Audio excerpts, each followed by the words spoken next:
Creating a cinematic look with the DJI Osmo Pocket. Camera settings, color grading, all that stuff. Let's go.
Drink up me hearties, yo ho. If you've watched anything from this channel before, I am planning to do some colour grading videos, and I intend to go much more in depth into my workflow. But one of my most popular videos on this channel has been a cinematic test of the DJI Osmo Pocket. And I can't count how many comments there are on there asking for a video about how I colour graded that footage. So I thought, well, why not make this one the first one? So if you're interested, then keep watching. If not, but I'd rather you watch this one, obviously.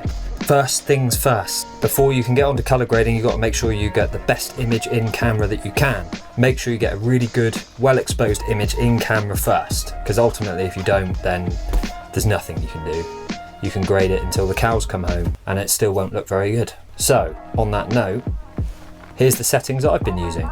Frame rates, I like to shoot in 24 or 60 frames per second, 60 if I want slow motion. I shoot everything in 4K. I make sure that I'm set on Pro.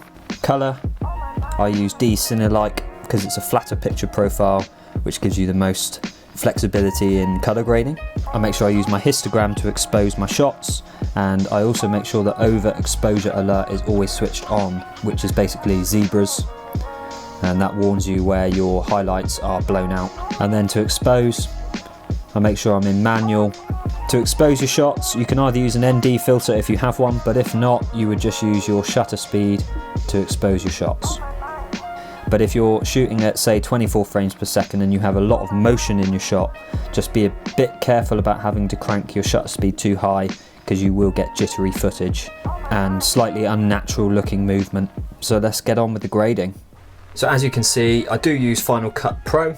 There's lots of reasons for that, which I won't go into now. It really doesn't matter too much which editor you use. I'm going to show you exactly what tools I used to be able to take that process and adapt it to your editor. And that should be quite easy to do because I'm not using complicated tools, wheels and curves and a LUT, and that's it. So first things first, I picked out a few shots here just from random footage that I've taken with my Osmo. Here is a shot from when we were all in Marbella in Spain.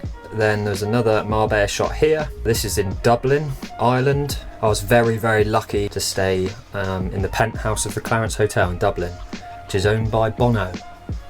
I've picked these shots because there's a few different lighting environments, different colours. The first step for me then is going to turn on my LUT. So the one I'm using here is my Marbella Sun LUT. If I turn that on, instantly you can see the look that that's achieved. If you wanted to, that would do, but we're going to just tweak it a bit and make it even better.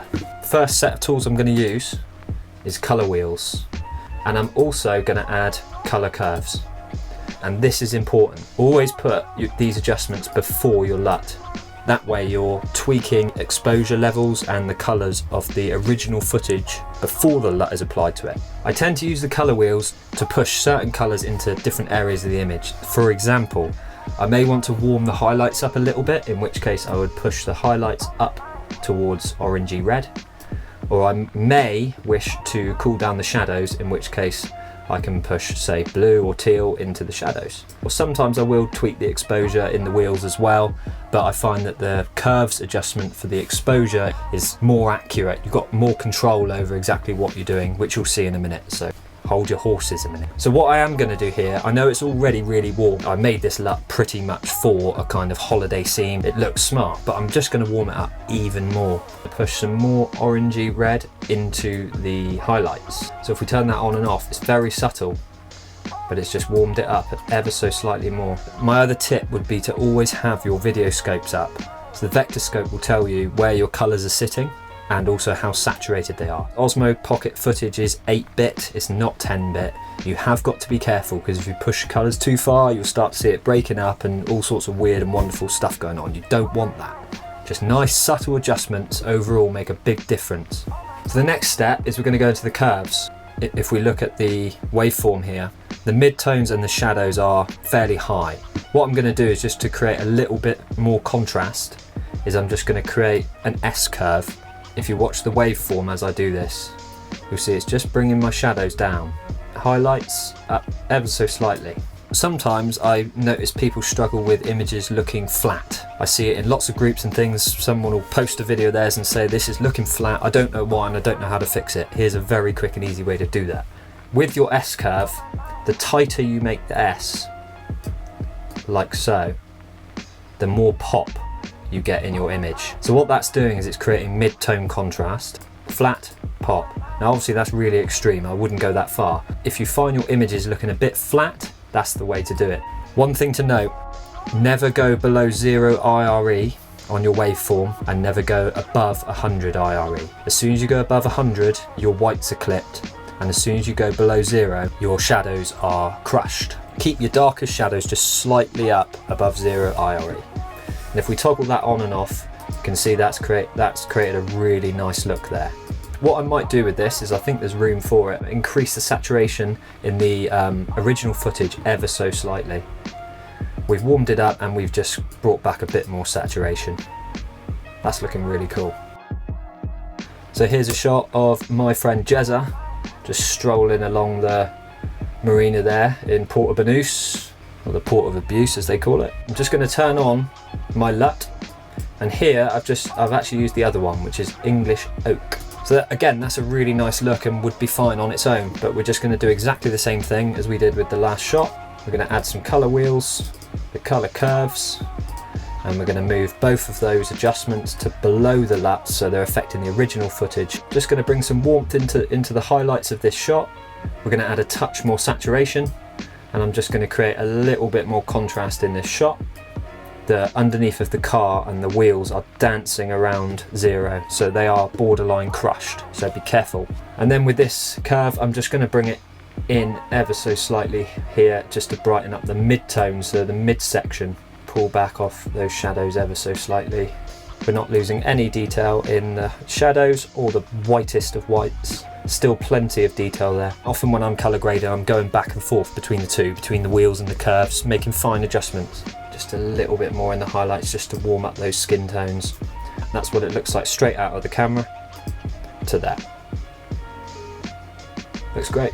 Third shot. Here we go, we've got the view from the balcony at the Clarence Hotel in Dublin. Let's turn on our English Oak. I really like the colours there. Again, these LUTs are just nice and subtle, but one click and you're 90% of the way to this really awesome look. We don't need to push any warmth in. Slightly cool down those shadows. Increase the saturation ever so slightly, just so we're bringing some colour back to the reds here. Just a very subtle S curve. We're just going to pull it up here, create some more pop. And now, if we turn all of our effects on and off, we've gone from that to that. That looks like a really, really nice shot now. Love Dublin.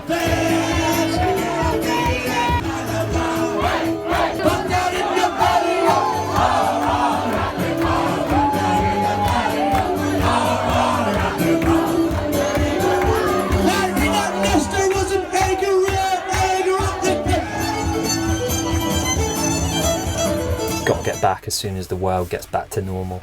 This is me on the balcony there. My other half, she hasn't quite perfected the ninja walk yet. we've gone from that to that.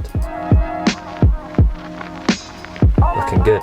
I've already done this one, but as you can see, I've done exactly the same on this final shot here, which is of my friend with his wife's top on, having a dance. Remember at the time we found that hilarious. Look at the light there. The light is amazing in Spain. That's exactly how I went about the colour grading the Osmo Pocket videos. I did nothing differently. I used my own two LUTs that I made, wheels and curves, and I just tweaked them ever so slightly to create the looks that you've seen in those videos. And you can do that too. Very easy. If you're interested in those LUTs, the link is in the description. That's it for this video. I hope you found it useful. If you've got any questions, please feel free to stick them in the comments. I will answer them as soon as I can. Please do subscribe, and I'll see you in the next video. I never know how to end these. Something about 2020 style. I'll see you in the next video.